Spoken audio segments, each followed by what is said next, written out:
नमस्कार साथियों मित्रों। जैसा कि आप देख रहे हैं कि आप आज जो आपकी पहली क्लास है इसमें मैं आपको भारत का इतिहास, जी हाँ, आइए बात करते हैं। ये हमारी लूसेंट सामान्य ज्ञान की पहली क्लास है जो डेमो के तौर पर आपको हम यूट्यूब पर प्रोवाइड कर रहे हैं। फिर कुछ दिन बाद चलकर ये सभी क्लासेस हमारी रेबा इंस्टीट्यूट की एप्लीकेशन पर होने जा रही है, ठीक है, या होने वाली है, ध्यान रखिएगा। तो मैं इतिहास इसलिए भी प्रारंभ किया हूँ क्योंकि इतिहास से पिछले 2024 में जैसे क्वेश्चन आए हैं, 8 से 9 क्वेश्चन आए हैं, बहुत बेहतरीन क्वेश्चन आए हैं।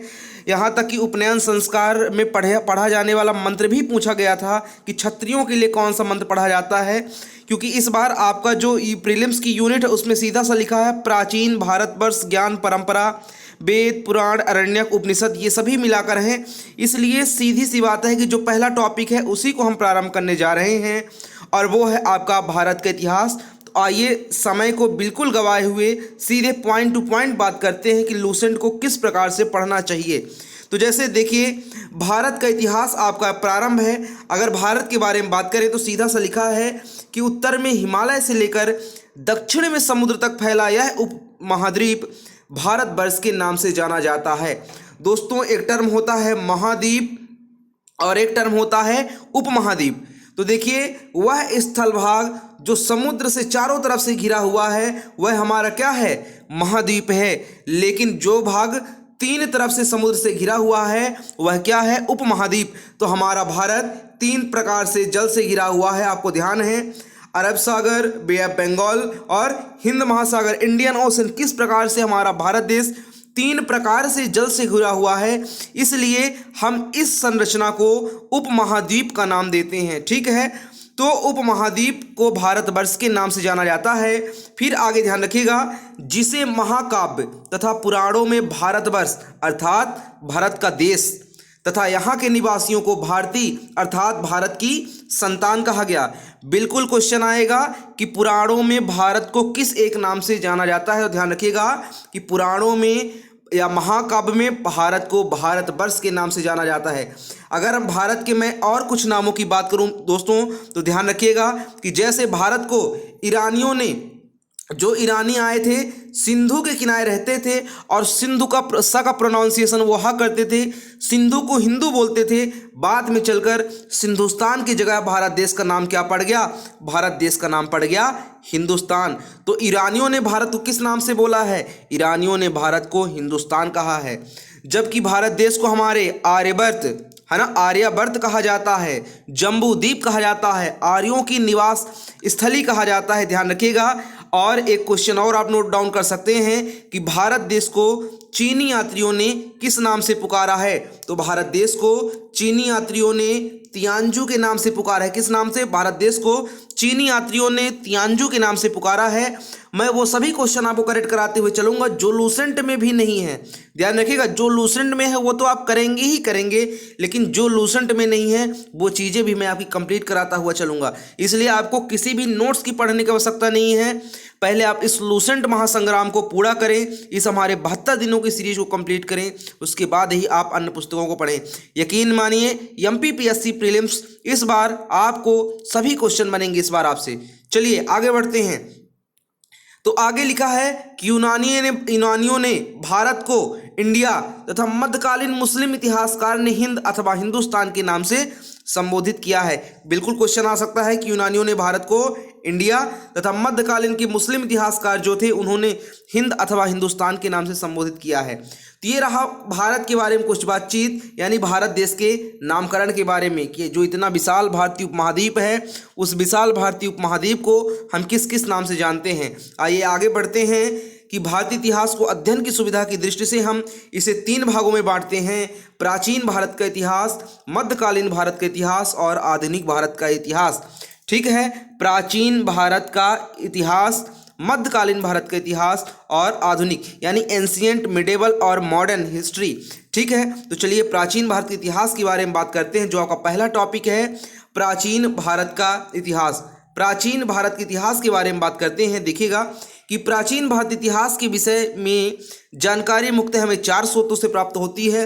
वो 4 स्रोत हमारे कौन कौन से हैं, वो 4 स्रोत हमारे धर्म ग्रंथ हैं, वो हमारे ऐतिहासिक ग्रंथ हैं, वो हमारा विदेशियों का विवरण है, और वो हमारे पुरातत्व संबंधी साक्ष्य हैं। धर्म ग्रंथ एवं ऐतिहासिक विषयों से मिलने वाली महत्वपूर्ण जानकारी क्या है कि भारत का सर्वप्राचीन धर्म ग्रंथ क्या है? वेद है। यानी भारत का सर्वप्राचीन धर्म ग्रंथ पूछा जाएगा आपसे क्या है, वह वेद है। आता ही है कि निम्नलिखित विकल्पों में से सबसे प्राचीन क्या है? वेद, उपवेद या आपसे उपनिषद, ऐसे करके ऑप्शन में आता है तो वेद है। और उस वेद में इस बार पूछा गया था ऋग्वेद, आपको याद होगा तो ऋग्वेद से क्वेश्चन आया हुआ है, वेद है। अब वेद के संकलन करता कौन है? महर्षि कृष्ण द्वैपायन वेद व्यास। जी हाँ, ये वेद व्यास वही हैं जिन्होंने महाभारत जैसे महाकाव्य की रचना की।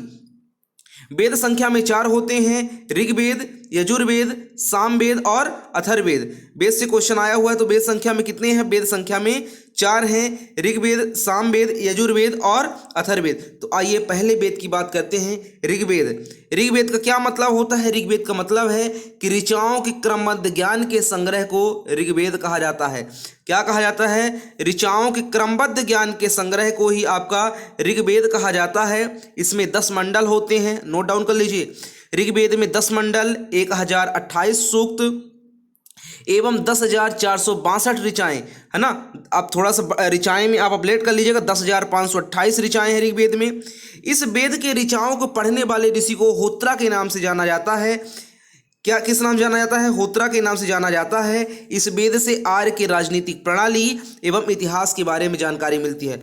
बिल्कुल 2 से 3 क्वेश्चन यहाँ से बन रहे हैं कि ऋचाओं के क्रमबद्ध ज्ञान के संग्रह को क्या कहा जाता है? ऋग्वेद कहा जाता है। ऋग्वेद में मंडल बताइए, 10 मंडल होते हैं। और ध्यान रखिएगा इन 10 मंडल में से भी पूछा जाएगा कि ऋग्वेद का निम्नलिखित विकल्पों में से चौथा मंडल, 5वां मंडल, 7वां मंडल किससे संबंधित है? 10 में से कोई भी मंडल आपसे पूछा जा सकता है, उसको भी आप एकदम तैयार करके रखें। विश्वामित्र द्वारा रचित ऋग्वेद के 3रे मंडल में सूर्य देवता सावित्री को समर्पित प्रसिद्ध गायत्री मंत्र, यानी ये क्वेश्चन यहाँ से बिल्कुल आएगा कि ऋग्वेद के 3रे मंडल में किसका उल्लेख है? तो गायत्री मंत्र का उल्लेख है। किस देवता को संबंधित है? सूर्य देवता और सावित्री को समर्पित है। जबकि ऋग्वेद में 9वें मंडल में, ऋग्वेद के 9वें मंडल में सोम देवता का उल्लेख है। 10वें मंडल में ध्यान रखिएगा पुरुष सूक्त का वर्णन किया गया है। ऋग्वेद के 10वें मंडल में पुरुष सूक्त का वर्णन किया गया है। जबकि आप नोट डाउन कर लीजिए, ऋग्वेद के 7वें मंडल में दशराग युद्ध का वर्णन किया गया है। किस युद्ध का? ऋग्वेद के 7वें मंडल में दशराग युद्ध का वर्णन किया गया है, जो रावी या पारुष्णी नदी के किनारे, है ना, जो रावी या पारुष्णी नदी के किनारे लड़ा गया था, जिसमें सुदास विजयी हुआ था, है ना। भरत जन कबीला और उसमें युद्ध हुआ था, तो उसमें युद्ध में सुदास की विजय हुई थी। चलिए आगे बढ़ते हैं। एक क्वेश्चन है कि इसके 8वें मंडल की हस्तलिखित ऋचाओं को खिल कहा जाता है। 2 मार्कर में भी आ सकता है कि खिल शब्द से आप क्या समझते हैं। ध्यान रखिएगा, ऋग्वेद का जो 8वां मंडल है उसमें जो हस्तलिखित ऋचाएं हैं उन्हें ही खिल कहा जा सकता है, खिल कहा जाता है। ऋग्वेद के अनुसार बताया गया है कि 4 वर्ण होते हैं, ब्राह्मण, क्षत्रिय, वैश्य तथा शूद्र। आदि पुरुष ब्रह्मा के क्रमशः मुख, भुजाओं, जांघों और चरणों से इनकी क्या हुई है? उत्पत्ति हुई है, ऐसा माना जाता है। नोट है, लिखा है कि धर्मसूत्र 4 प्रमुख जातियों की स्थिति, व्यवसायों, दायित्वों तथा कर्तव्यों तथा विशेषाधिकारों में स्पष्ट विभेद करता है। यानी धर्मसूत्र है जो इन जातियों की स्थिति, व्यवसाय, दायित्व और कर्तव्य में स्पष्ट विभेद करता है। पूछा हुआ कौन सा सूत्र है? जैसे अभी शुल्ब सूत्र से क्वेश्चन आया हुआ है, तो कौन सा सूत्र है? वामन अवतार के 3 पगों के आख्यान का प्राचीनतम स्रोत कौन सा है? ऋग्वेद है। पूछ लेगा कि वामन अवतारों के बारे में कौन सा वेद जानकारी दे रहा है, तो ऋग्वेद है। ऋग्वेद में इंद्र के लिए 250 मंत्र बताए गए हैं, अग्नि के लिए 200 ऋचाओं की रचना की गई। तो जो सर्वाधिक है मंत्र किसके लिए है? इंद्र के लिए बताए गए हैं 250। फिर है प्राचीन इतिहास के साधन के रूप में वैदिक साहित्य में ऋग्वेद के बाद शतपथ ब्राह्मण का स्थान है। ठीक है, ये रही दोस्तों ऋग्वेद से संबंधित जानकारी। तो आपको ऋग्वेद से संबंधित जानकारी बिल्कुल अच्छे से नोट कर लेनी है, क्योंकि बार बार क्वेश्चन में आपको कंफ्यूज ना हो, इसलिए ऋग्वेद को आप अच्छे से पढ़िए। और एक क्वेश्चन तो जरूर से जरूर ऋग्वेद से आएगा, क्योंकि इस बार भी आया हुआ है और पेपर में बिल्कुल आएगा। आइए ऋग्वेद के बाद जो अपना अगला वेद दिया हुआ है छोटा सा यजुर्वेद, उसको कर लेते हैं यहाँ से। अभी सिर्फ हम उन चीज़ों को समाहित कर रहे हैं जो लूसेंट में है, और वो चीज़, वो फैक्ट जो बहुत ही इंपॉर्टेंट है और लूसेंट में नहीं है, क्योंकि सामान्य ज्ञान में बहुत सारे फैक्ट होते हैं, हम एक बार में कोशिश नहीं कर पाएंगे। लेकिन प्रयास यही रहेगा कि जो एग्जाम के दृष्टिकोण से इंपॉर्टेंट है, जो एग्जामिनर जिस क्वेश्चन को बार बार बना रहा है वो तो हमारे नहीं छूटने चाहिए। यजुर्वेद है सस्वर पाठ के लिए मंत्रों तथा बलि के समय अनुपालन के लिए नियमों का संकलन ही क्या कहलाता है? यजुर्वेद। और यजुर्वेद के पाठकर्ता क्या है? अर्धवारियों हैं। यह ऐसा वेद है जो गद्य एवं पद्य दोनों में लिखा गया है। तो पहले तो इसके पाठकर्ता जान लीजिए कौन है? अर्धवारियों हैं। और यजुर्वेद गद्य और पद्य दोनों विधाओं में लिखा गया है, ये आपको अच्छे से याद कर लेना है। इसके बाद अगला वेद है सामवेद। सामवेद को ध्यान रखिएगा संगीत का जनक कहा जाता है। क्या कहा जाता है? सामवेद को संगीत का जनक कहा जाता है, क्योंकि जो संगीत के 7 स्वर होते हैं, 7 स्वरों की उत्पत्ति कहाँ से हुई है? सामवेद से हुई है, ध्यान रखिएगा।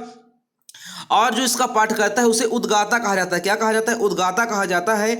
यानी इसमें गाने जाने वाली ऋचाओं का क्या किया गया है?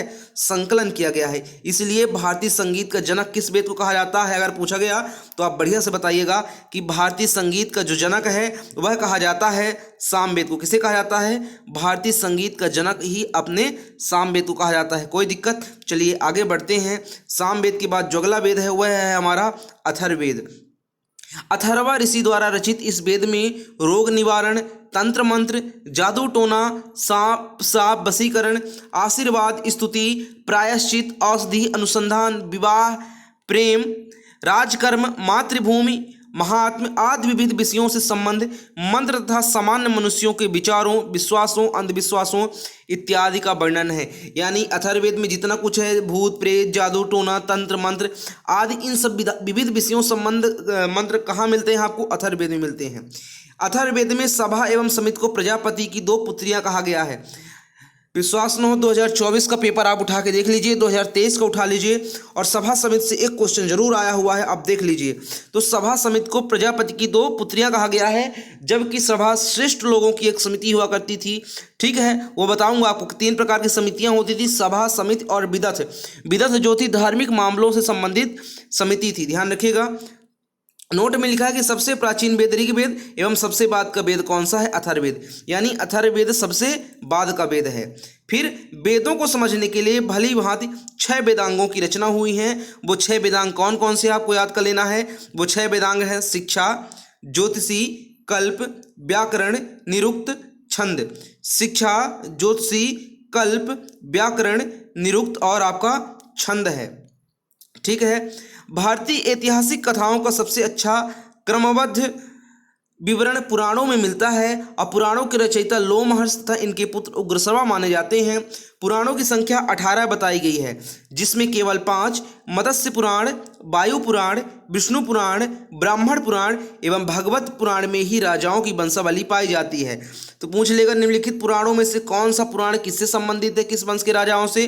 ध्यान रखिएगा, जो रेड कलर में लूसेंट में दिया है इसको तो एकदम आपको याद कर लेना है। बाकी चीज़ें मैं याद कराता हुआ चल रहा हूँ, इसका रिवीजन भी कराएंगे बाद में चलकर।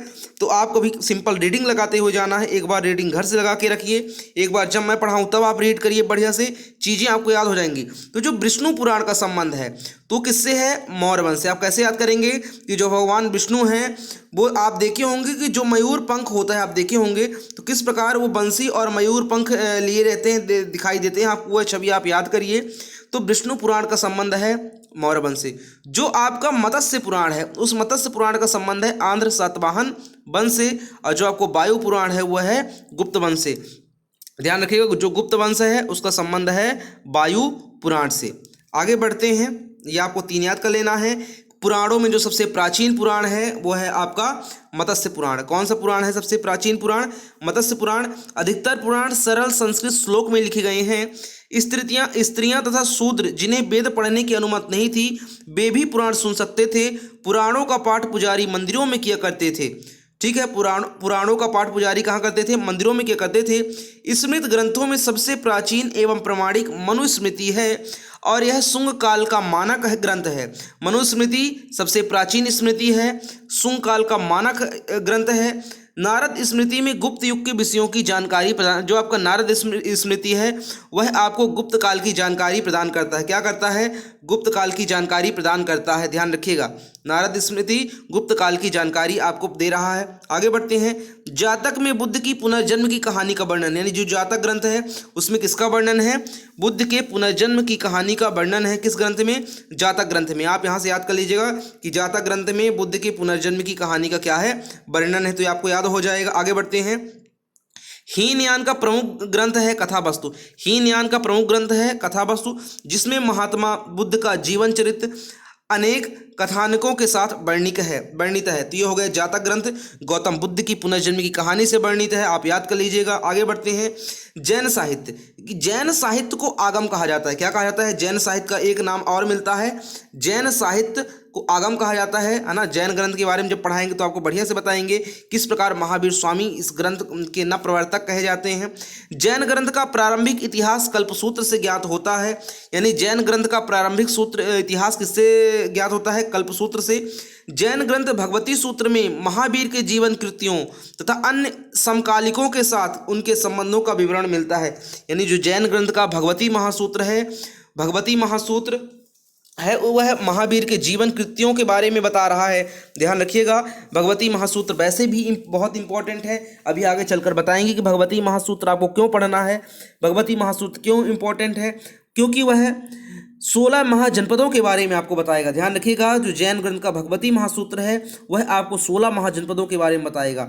आगे बढ़ते हैं। जो इतिहास संबंधित अभी जानकारी है कि किस प्रकार इतिहास के बारे में हमें जानकारियां मिली हैं। एक पुस्तक है दोस्तों, अर्थशास्त्र। कौन सी पुस्तक है? अर्थशास्त्र। अर्थशास्त्र के लेखक वही हैं चाणक्य, कौटिल्य या विष्णुगुप्त के नाम से इन्हें जाना जाता है। अर्थशास्त्र में 15 अधिकरण 180 प्रकरणों में विभाजित है। इससे मौर्यकालीन इतिहास की जानकारी प्राप्त होती है। यानी जो आपका अर्थशास्त्र है, अर्थशास्त्र हमें मौर्यकाल की जानकारी देता है। संस्कृत साहित्य में ऐतिहासिक घटनाओं के क्रमबद्ध लिखने का सर्वप्रथम प्रयास कलहण ने किया। पूछा जाएगा दोस्तों कि संस्कृत साहित्य में जो ऐतिहासिक घटनाएं घटित हुई हैं उसका सर्वप्रथम प्रयास किसने किया? तो कलहण ने किया है। और कलहण द्वारा रचित जो पुस्तक का नाम है वह है राजतारंगिणी, जिसका संबंध कश्मीर के इतिहास से है। यानी यह हमें कश्मीर के इतिहास के बारे में जानकारी देती है। आगे बढ़ते हैं। फिर एक है अरबों के सिंधु विजय का जो वृतांत है वो हमें चचनामा में मिलता है। किसमें? चचनामा। और चचनामा का जो लेखक है वह है अली अहमद। अगली पुस्तक है अष्टाध्यायी। अष्टाध्यायी पाणिनि ने लिखी है और इसमें मौर्य के पहले का इतिहास तथा मौर्यकालीन राजनीतिक अवस्था की जानकारी आपको प्राप्त होती है। अष्टाध्यायी याद कर लेना है। फिर कात्यायन। कात्यायन की गार्गी संहिता एक ज्योतिष ग्रंथ है। फिर इसमें भारत पर होने वाले यवन आक्रमणों का उल्लेख मिलता है। किसमें? कात्यायन द्वारा रचित गार्गी संहिता में। पतंजलि पुष्यमित्र शुंग के पुरोहित थे। पतंजलि किसके पुरोहित थे? पुष्यमित्र शुंग के पुरोहित थे। इनके महाभाष्य से शुंगों का इतिहास पता चलता है। किसका इतिहास पता चलता है? शुंगों का इतिहास पता चलता है। तो ये रहे जो हमारे धर्म ग्रंथ हैं, उनसे संबंधित चीज़ों के बारे में हमने जानने का प्रयास किया है, जो भी हमारे धर्म ग्रंथ हैं। ठीक है, तो आप ये देख पा रहे हैं ये पूरी लोसेंट की PDF है हमारे पास। इसी PDF से मैं आपको पढ़ा रहा हूँ। हमने इतिहास प्रारंभ किया और मैंने पहले आपको क्या बताया? पहले मैंने आपको भारत देश के नामकरण के बारे में बताया कि किस प्रकार से भारतवर्ष इसका नाम पड़ा और भारतवर्ष नाम पड़ा। उसके बाद इसे उपमहाद्वीप क्यों कहा जाता है, ईरानियों ने इसे किस नाम से पुकारा और यूनानियों ने इसे क्या कहा, चीनी यात्रियों ने इसे क्या कहा। ठीक है, फिर हम धर्म ग्रंथों की बात की जिसमें हमने ऋग्वेद के बारे में बताया कि ऋग्वेद में कितने मंडल होते हैं, कितने सूक्त होते हैं। ऋग्वेद का जो पाठकर्ता होता है, जैसे होत्रा होता है, क्या कहा जाता है? ऋग्वेद के तीसरे मंडल में कौन सा मंत्र आपको किस देवता को समर्पित है। इस प्रकार से मैंने ऋग्वेद की चर्चा की, मैंने यजुर्वेद के बारे में बताया, सामवेद के बारे में और अथर्ववेद के बारे में। ठीक है, इस प्रकार से हम पुराणों की बात किए तो 3 प्रमुख पुराण थे। विष्णु पुराण जो मौर्य वंश की जानकारी दे रहा है, मत्स्य पुराण और वायु पुराण जो गुप्त वंश के बारे में जानकारी दे रहा है। ठीक है, फिर मैंने पुराणों के बाद आगे बढ़े तो मैंने कुछ पुस्तकों के नाम बताए, जैसे अर्थशास्त्र के लेखक कौटिल्य हैं, अष्टाध्यायी के लेखक पाणिनि हैं और अष्टाध्यायी ऐसी पुस्तक है जो संस्कृत भाषा व्याकरण की प्रथम पुस्तक मानी जाती है। ठीक है, मैंने फिर आपको कात्यायनी के द्वारा जो गार्गी संहिता है कात्यायन की, उसका मैंने आपको नाम बताया। पतंजलि जो पुष्यमित्र शुंग के पुरोहित थे, इनके महाभाष्य से शुंगों के इतिहास का पता चलता है। तो हमने आज की क्लास में यहाँ तक कवर किया है। अगली क्लास में हम मिलेंगे तो विदेशी यात्रियों से मिलने वाली प्रमुख जानकारियों पर चर्चा करेंगे। तो जो नंबर आप क्वेश्चन यहाँ से आएंगे तो एक बार मैंने क्विक रिवाइज भी करा दिया है, आप इनको बढ़िया से पढ़िए और यहाँ से कौन कौन से क्वेश्चन बन सकते हैं आप उनको बढ़िया से कंठस्थ करके रखिए, क्योंकि जब आपका टेस्ट होगा तो ये सभी क्वेश्चन आपके उसमें मिलेंगे। तो चलिए आज के लिए इतना ही करते हैं। बहुत बहुत धन्यवाद आप सभी लोगों का। अपने सभी मित्रों को जोड़िए जिससे मध्य प्रदेश में किसी भी प्रतियोगी परीक्षा की तैयारी कर रहा हर वो छात्र जो पैसे के अभाव कारण नहीं पढ़ पाता है, तो कोई भी छात्र शिक्षा से वंचित ना हो पाए, है ना। सरकार का वैसे भी लोगो लाइन है बेटी बचाओ बेटी पढ़ाओ, तो हमें अब सबको साथ लेके चलना है, सबका साथ और सबका विकास। तो चलिए बहुत बहुत धन्यवाद।